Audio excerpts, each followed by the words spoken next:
I am someone who enjoys gallows humor, especially in times where it feels like the world is spinning out of control, right? It allows me to laugh and just at least just release some of my own tension, right? And that's why I recommend to you Dr. Strangelove, or How I Learned to Stop Worrying and Love the Bomb. Yes, that is the full title of the movie. It's a 1964 movie done by Stanley Kubrick, starring Peter Sellers, among others.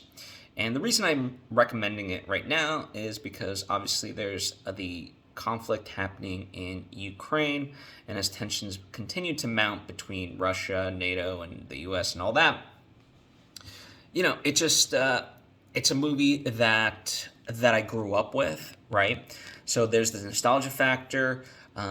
It is a very satirically funny movie in that way, and it just it allows me to kind of just release the tension in that way. It's just so over the top and yet ironic in that it's how true some of it can be, right? Especially, I know it's an older movie, but there's stuff that relates to today. And the irony of it is when Stanley Kubrick was writing the script for this,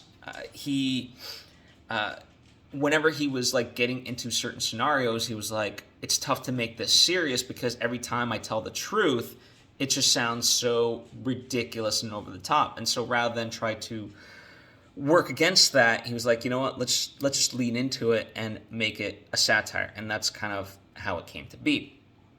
It's a classic film, right? Regarded as a top film of all time. So definitely worth checking out. Great performances, and I think worth revisiting at this time or just seeing for the first time if you've never seen it.